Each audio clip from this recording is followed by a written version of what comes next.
that really walks you through what it is that you're doing. Essentially, we're going to start in draft. We're going to open it up to be signed. After that deadline, it'll be closed. And then after it's closed and we're delivering it, we're going to finalize that letter. That's included here in this little status toolbar across the top. But every letter has a name. I am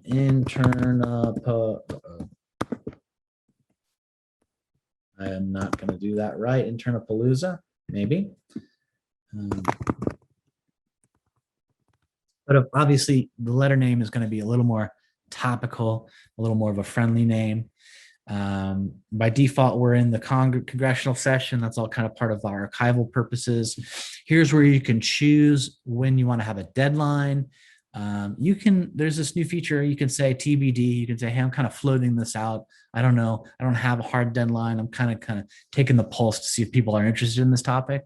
But generally speaking, people use a deadline to focus attention on their letter. If you say, hey, I don't have a deadline for this, it very well may get lost in the clutter because there's, hundreds of these things that go around every week. So you say, hey, I've got a hard deadline this week or next week or whatever it might be. That focuses people's attention on your particular letter. Deadlines are a date and a timestamp. Auto close. So here's a little setting. I won't worry about it too much. Usually we skip that, but if for whatever reason you wanted your letter to hard close when everybody signed it, you can do that. If you have a delegation letter, for example, and that once everybody signs the delegation letter, it closes and it notifies you. So like, for instance, hey, I don't have a deadline, but I want it to close when everybody signed it. That might be a way to do a delegation letter. You're going to tag this letter with a legislative topic. And these legislative issue areas come from the Library of Congress. It follows their taxonomy, which is in some instances different than some offices do it exactly. But this is a static list, A to Z. It's standardized, it's shared all throughout Quill, and it's what facilitates notifications in Quill. So you're going to want to find the topic that most closely applies, topic or topics that most closely apply to your letter. Maybe we're doing something with funding sports programs in schools or something like that. Here's where you can have your office's keywords, which are unique from the issue area tags. These are things that are just private to your office. Some offices use these. Actually, appropriations is a really good example.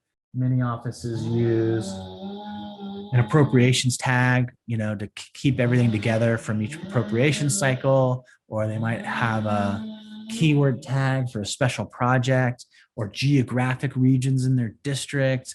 It's really up to an office how they use these keywords. And again, it's just really for organizing of the archive. This point of contact is really typically the author, but sometimes offices restrict authorship. They say, no, only this one person or these two people can author letters, so they'll author them on behalf of other LAs. I haven't seen that too much, but the intention here is put the point of contact in your office. So, if you're doing this as an intern, you might tag, one of your colleagues as a point of contact. Here's the letter summary. This is just a short intro. This is going to be part of the emails that go around, the notifications. So when you invite offices, they're going to see this short intro. That's going to be their first introduction. So it's worth thinking about that and having kind of a good hook here in the letter summary. Also in this top box of details on the right side, now we're actually getting in where, on the left side, you kind of have metadata. On the right side, this is the real stuff. Here's where we're going to upload this letter. And I'm just going to grab that letter that I downloaded a moment ago. It doesn't have any real content in it, but you'll want to, draft and finalize your letter as close to final draft as you can get it. Again, you can change it in Quill here. I'll show you. But you don't want to have a blank letter. You want it to have the meat of what you're intending people to sign. If it's some placeholder content, people are going to kind of look at that funny. So you're going to want to have the real letter content there. Here are the merge fields that Quill is going to put in for your date and your closing in the signature format.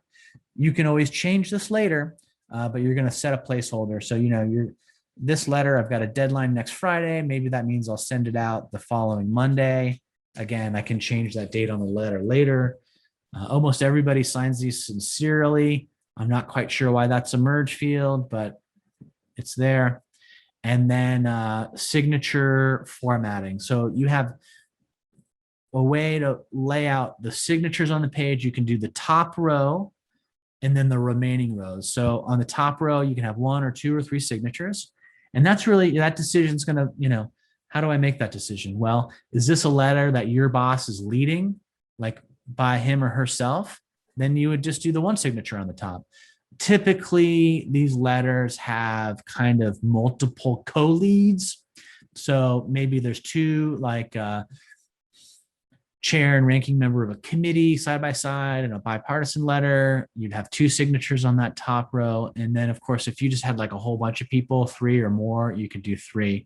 And then for the remaining rows, this is, I think, more of a byproduct of how many folks you get on a letter. So if you have a letter with like 5 signers, and you maybe do 1 on the top, and then you do 2 signatures in the remaining rows. So you'd have 1 and then 2 and then 2, that's 5. But as I mentioned, we're seeing letters with hundreds of signatures, and that's a lot of pages. And so if you got a ton of signatures, you're probably going to do 3 signatures on the remaining rows. Again, you can change these settings later, depending on, what you get for takers on your letter. Display signature lines. Here's another inline help. It's literally the line between like the John Hancock and the name and title of the member. I think everybody leaves that on. Quill takes over your letter layout. So you kind of pick the layout there. So that's that first box. That's all kind of the information about the letter itself and getting it uploaded.